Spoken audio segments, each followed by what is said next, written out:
আসসালামু আলাইকুম দর্শক, রাজশাহীর বাঘা আমের জন্য বিখ্যাত।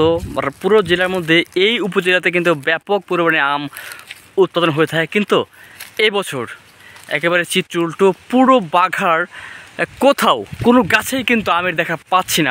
আমি বিশেষ করে আজকে একটু মানে ইনভেস্টিগেশন নেমেছি, দেখতে পাচ্ছি না যে কোনো গাছে আম নেই। এত বড় বড় গাছ, অথচ আমের দেখা মিলছে না। এবছর আম একেবারে ধরেনি।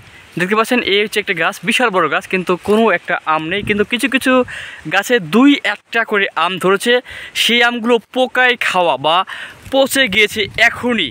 তো সব মিলে একটা হতাশার বছর কিন্তু কাটাচ্ছে পুরো বাঘাবাসী। দেখতে পাচ্ছেন, আম দু একটা ধরেছে কিছু কিছু গাছে, সেই আমগুলো হেলদি না, বা কয়েকদিন পরে এটা পড়ে যাবে, না হয় পোকা খেয়ে নেবে। দেখতে পাচ্ছেন, আমি বৃহত্তর একটি আম বাগান রয়েছে, বাঘাবাজারে একটি আম বাগান রয়েছে।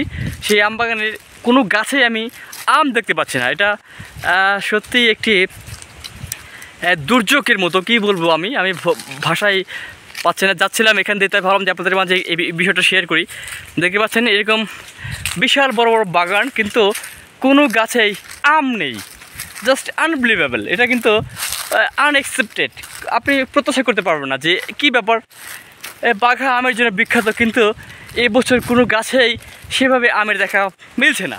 দেখেন, বিশাল বাগান, বৃহত্তর বাগান, এই দেখেন বিশাল বড় বড় আমের গাছ, অথচ এই এত বড় গাছে কোনো আম নেই, একটি আমও নেই। এটা একটা হতাশা। কৃষকরা কিন্তু হতাশ হয়ে আছে। এই দেখতে পাচ্ছি, একটি গাছ দেখতে পাচ্ছি, এই গাছে কিছুটা আম ধরেছে, কয়েকটা আম, কিন্তু চাষ খুবই কম হয়েছে। এই দেখুন, এটা কত বড় গাছ, বিশাল বড় গাছ, কিন্তু আম নেই। দেখুন, এটাও বিশাল বড় একটি গাছ।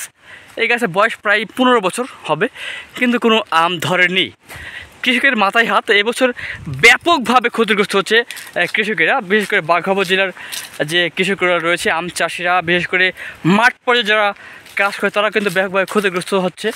দেখতে পাচ্ছেন, কোনো গাছে আম নেই। আমি কিন্তু পুরো বাগানটা আপনার ঘুরে দেখাচ্ছি, কিন্তু কোনো গাছেই কিন্তু আমের দেখা পাচ্ছে না। সব মিলে একটি হতাশার বছর কাটাচ্ছে বাঘাবাসী, এবং সেই সাথে আম না ধরার একটি অন্যতম কারণ হতে পারে অনাবৃষ্টি। আপনারা জানেন যে বৃষ্টিপাত নেই, প্রখর রোদ, এবং টেম্পারেচার অনেক হাই, 40 ডিগ্রি সেলসিয়াস, 41-2 এরকম তাপমাত্রা, যার ফলে মাটি কিন্তু একেবারে শুষ্ক হয়ে আছে, এবং মানে মাটিতে রস নেই, যাকে বলে খাঁটি বাংলায়। সো রস নেই, যার ফলে আমও নেই। দেখতে পাচ্ছেন, এবছর একেবারেই আম কিন্তু দেখতে পাচ্ছি না। আমি দেখতে পাচ্ছি, আমি কিন্তু আপনাদেরকে পুরো 3-4 মিনিট ধরে পুরো বাগানটা কিন্তু আপনাদেরকে এক্সপ্লোর করে দেখাচ্ছি, যে এখানে কিন্তু কোনো গাছেই কিন্তু আমি আমের দেখা পাচ্ছি না। সো আপনি কোথায় আছেন, কোন জায়গা থেকে দেখছেন, এবং কোন ইউনিয়ন থেকে দেখছেন, সেটি কমেন্টস করবেন, এবং আপনার আম বাগান থাকলে আপনার আম ধরেছে কিনা সেটা কিন্তু জানাবেন।